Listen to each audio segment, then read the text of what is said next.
My sister adopted 3 little boys and I was her referee, and I met with her social worker because I was her referee, and she talked me through sort of the assessment, what they'd done, and said to me, I think you'd make a really good social worker.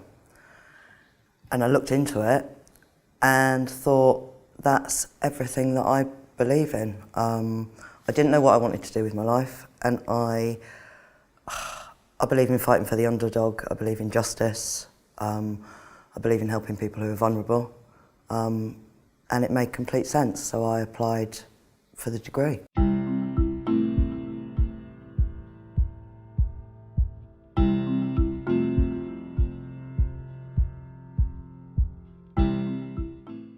I've always been drawn towards people, and especially in terms of kind of helping people.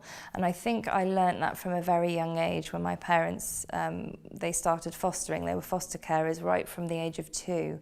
And so I've always grown up with having other young people in our home, and watched the kind of support that my parents have given to those children. And that carried on right up until the age of about 16. And then at that point I started my own journey of kind of volunteering and working with children and families.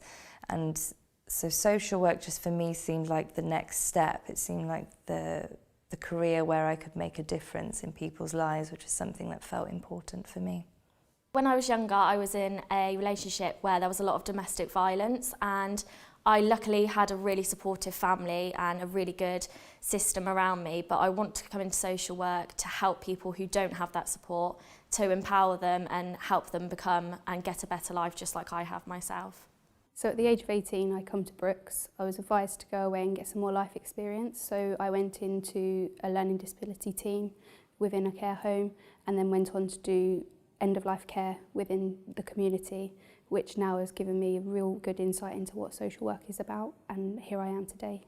I really wanted to help people on like a one-to-one basis, like because our lives are very complicated, and I didn't know how to help people. Like I didn't know whether to go into charity work or like do law, or maybe go into sociology, study society in general. And social work has all of that combined. Like we can help people with the help of the law. Well, my route into social work was quite a convoluted one. I'd been working in social care for maybe 6 or 7 years before I decided that I needed to get a kind of academic insight into kind of social work. I studied here at this university, back in '97, graduated 2000, studying fine art.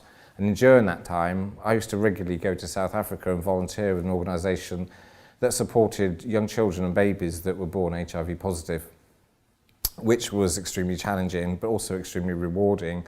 But what it did was fire up in me a real interest in people and a desire to kind of help people.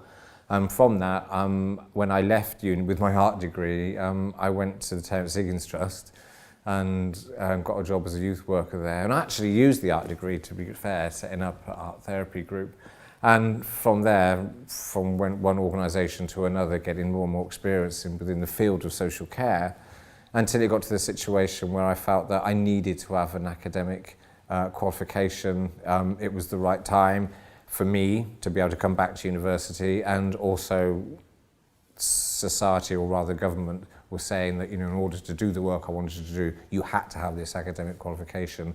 So I decided I'd come back to Brooks, since I'd had such a good experience here before, and take up the qualification, which I did, and I haven't regretted that at all, not once.